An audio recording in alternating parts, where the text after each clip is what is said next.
फरहत अली खान साहब, क्या होना चाहिए? क्योंकि भय से तो देश मुरझा जाएगा, भय से देश मुरझा जाएगा। ये इसकी ऊर्जा खत्म हो जाएगी, इसका पौरुष, तेज, सब कुछ क्लांत पड़ जाएगा। देखिए, सबसे पहले तो जो आप बात कहते हैं कि गंगा जमनी तहजीब, ये झूठ मूठ का नारा बिल्कुल खत्म कर देना चाहिए जी। और इससे फर्क क्या पड़ेगा कि मतलब हम लड़ाई लड़े, किसी को मारे? क्योंकि मुसलमान मुझे बड़ा कहते हुए कोई भी गुरेज नहीं होता, क्योंकि मैं सच बोलता हूँ। क्या हम लोग उग्र ज्यादा होते हैं? मतलब अगर हम किसी हिंदू भाई के, गैर मजहब भाई के थप्पड़ मार दें तो परिस्थितियों को देखते हुए चुपचाप भी चला जाता है, लेकिन एक जो हमारे मजहब के होता है, अगर वो कोई उसके एक चार्ट मार दे तो जब तक वो उसको पूरा नहीं मारेगा तब तक वो वहां से जाएगा नहीं। तो ये गंगा जमनी फिर आ जाती है गंगा जमनी तहजीब, लोग कंप्रोमाइज करा देते हैं, इसी से थप्पड़ मारने वाले के हौसले बढ़ जाते हैं।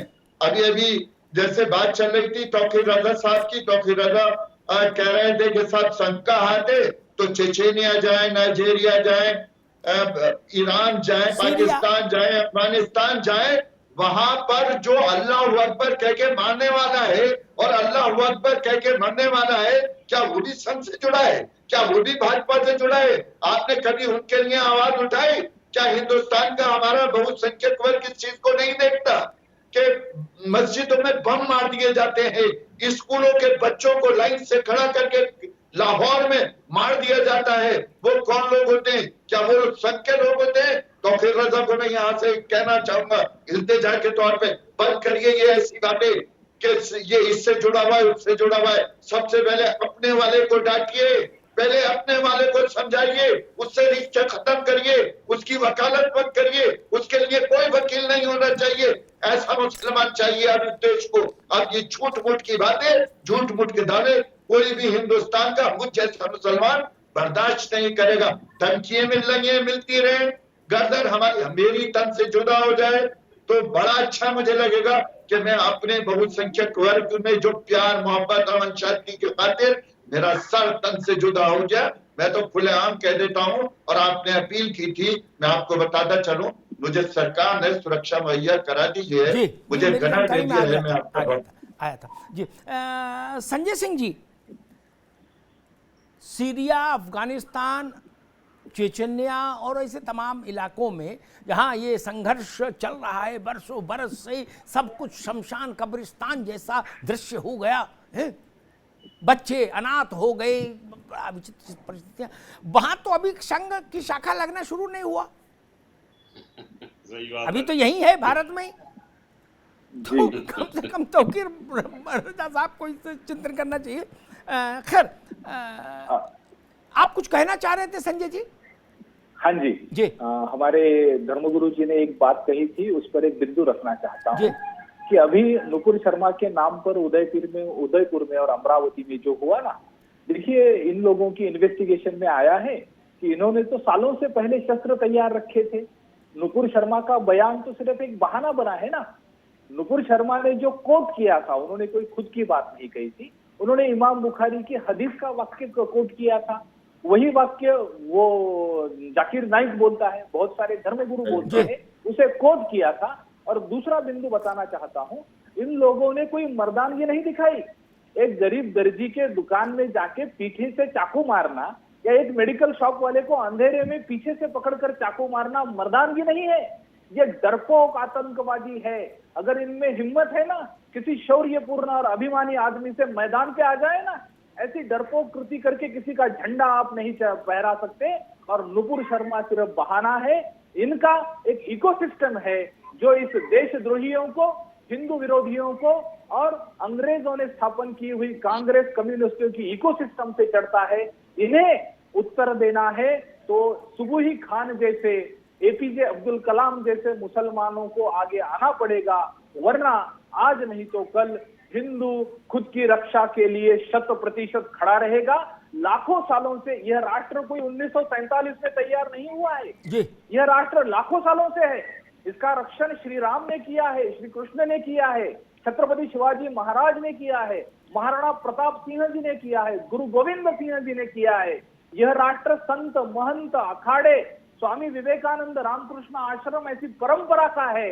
अगर इसे कोई तौकीर रजा आरएसएस के नाम से बदनाम करना चाहता है तो उस तौकीर रजा को हिंदुस्तान में रहने का हक नहीं है। इन लोगों को गन लगा के रेगिस्तान के पार भेजना चाहिए और उस रेगिस्तान में लुटारू, हत्यारी और बलात्कारियों का महिमा मंडन करने वाली विचारधारा के साथ रखना चाहिए। अब इनको और इनके परिवार को हिंदुस्तान का और हिंदुत्व का, मानवता का पाठ समझ में आएगा। जी, ठीक बात है। जावेद साहब, इस्लाम के एक बेहतरीन जानकार, वो हिंदू दर्शन के भी अच्छे जानकार हैं, केरला के गवर्नर, हमारे मित्र, आप समझिए गए, आरिफ साहब, उन्होंने अभी एक बात की, आरिफ मोहम्मद साहब ने, मैं उनकी बात कोट करता हूं। उन्होंने कहा कि भाई ये जो नारा है बाला है, बोले ये नारा तो जिस व्यवस्था से पैदा हुआ वो व्यवस्था भारत में तो लागू नहीं हो सकती, क्योंकि ये तो डेमोक्रेटिक स्टेट है और यहां तो इंडियन पेनल कोड लागू है, उसमें ऐसा कोई उल्लेख नहीं।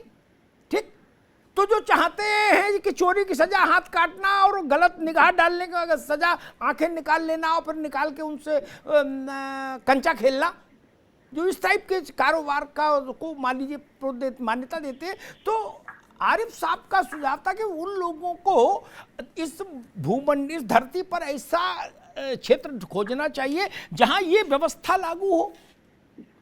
लोकतांत्रिक गणराज्य में ऐसी व्यवस्था कहां हो सकती है जावेद भाई? नहीं, बिल्कुल निश्चित रूप से नहीं हो सकती है, ना उसको मान्यता दी जा सकती है। आज हम किस युग में, कितनी सदी में हम हैं और किस तरीके से वो जो पुरानी जो प्रथाएं हैं, जो परंपराएं हैं, उसको तो आज का कोई भी सभ्य समाज स्वीकार नहीं करेगा। और जो लोग इसको स्वीकार करना चाहते हैं, निश्चित रूप से उनको अपना एक कहीं स्थान खोज लेना चाहिए। मैं इस पर आपकी बात से पूरी तरीके से सहमत हूँ और आरिफ साहब ने जो कहा उससे सहमत होना ही चाहिए। देखिए, धर्म हमारे व्यक्तिगत आचरण का, व्यक्तिगत आस्था का विषय है। अगर इसको हम सड़क पर लाकर इस तरीके की बातें कर रहे हैं, धर्म की आड़ में कर रहे हैं, अरे धर्म में कहा, किस धर्म में? दुनिया का कोई भी धर्म हो, चाहे उसकी छोटी सी आस्था की संख्या हो या बड़ी संख्या हो, निश्चित रूप से कोई भी धर्म अमानवीय कृत्य को मान्यता नहीं देता, अमानवीयता को स्वीकार नहीं करता। जब उस चीज को स्वीकार नहीं करता है तो हमें ये देखना चाहिए। मैं खुद बहुत चिंतित हूँ कि हम लोग भी शाखाओं पर, टहनियों पर हमला कर रहे हैं, इसकी जड़ों को खोजने का काम नहीं कर रहे हैं कि जड़ पे किस तरीके से मट्ठा डाला जाए और ये पूरा जो जहरीली और नफरत की जो बयार बह रही है, ये इसका पेड़ किस तरीके से गिराया जाए। हम रावत जी की भी बात से बहुत सहमत है। निश्चित रूप से अगर किसी को भी भयभीत किया जाएगा तो कोई भी समाज भय को बहुत दिन तक स्वीकार नहीं कर सकता है, फिर वो सामूहिक रूप से खड़ा होता है। ये हम आप सबकी समझ में आती है जब बात, तो हमें क्यों नहीं उस रास्ते पर जाना चाहिए कि ये देश विकास के रास्ते पर जाए, ये देश दुनिया का गुरु बनने का प्रयास करे। इस देश ने तो दुनिया को बहुत कुछ दिया है ना। हम और एक चीज मैं रावत जी आपसे भी कहना चाहूंगा, संजय भाई से भी कहना चाहूंगा, देखिए ये औरंगजेब, बाबर, फलाने, ढिमाके, इनसे हमारा क्या रिश्ता है?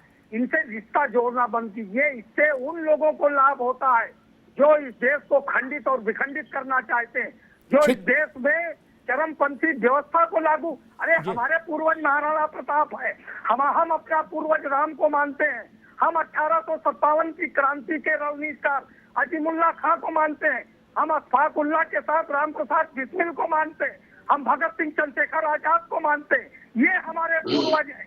आप कहाँ उन लोगों के साथ पूरे भारत के मुसलमानों को ये फिर लगता है कि ये तो हमको जोड़ा जा रहा है, इसका लाभ वो चरमपंथी उठाने का काम करते हैं, वो ब्रेन वॉश करने का काम करते हैं। मैं तो एक बात से बड़ा हैरत में हूँ कि जो लड़के आधुनिक स्कूलों में पढ़कर आए हैं, अंग्रेजी स्कूलों में पढ़कर आए हैं, जिन्होंने बड़ी बड़ी डिग्रियां हासिल की हैं, वो पिछले तमाम वर्षों में देखा गया कि वो इस तरीके की गतिविधियों में संलग्न रहे हैं।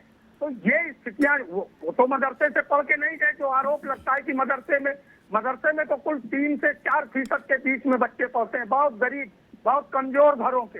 लेकिन जो लोग आधुनिक शिक्षा से आए हैं, जो बड़ी बड़ी यूनिवर्सिटियों से डिग्रियां हासिल करके आए हैं, आखिर उनका ब्रेन वॉश भी हो रहा है अगर, तो ये हमारे लिए दुर्भाग्यपूर्ण है।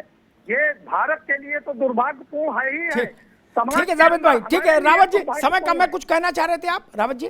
बस मैं इतना कहना चाह रहा था, अपने जावेद अहमद साहब ने बहुत अच्छी बात कही है, हम तो बिल्कुल नहीं जोड़ेंगे औरंगजेब के साथ में।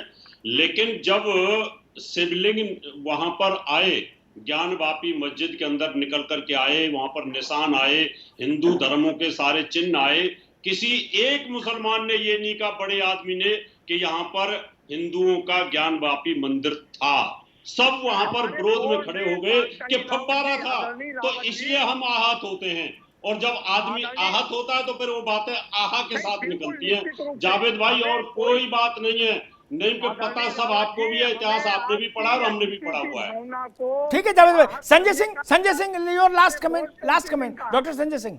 हाँ अमिताभ जी, जावेद जी ने बहुत अच्छी बात की और हम सभी इसी दिशा में, जो आपका पैनल बहुत अच्छा है। इसका सोल्यूशन क्या है, मैं सोल्यूशन की भी बात करना चाहता हूं अंत में।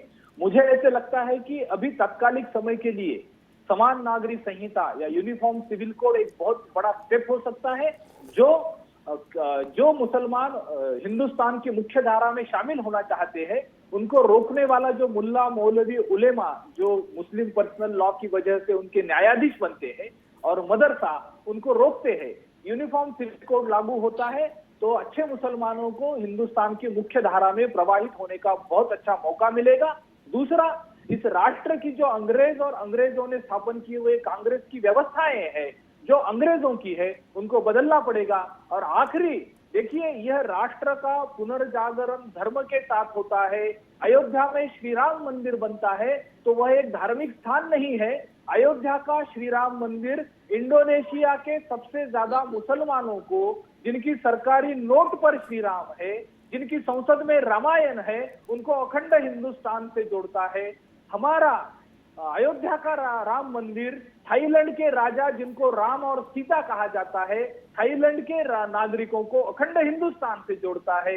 अयोध्या का राम मंदिर जापान के पास की कोरिया की महारानी खुद को श्री राम का वंशज कहती है, अखंड हिंदुस्तान से जोड़ता है। इस देश का पुनर्जागरण मानवता धर्म मानने वाले हिंदुत्व के साथ ही होने वाला है और सबका डीएनए हिंदू ही है, सबके पूर्वज हिंदू ही है। इस विचारधारा पर चलने वाले ही इस अखंड हिंदू राष्ट्र के स्वाभिमानी नागरिक बनेंगे, विश्व की महासत्ता बनेंगे।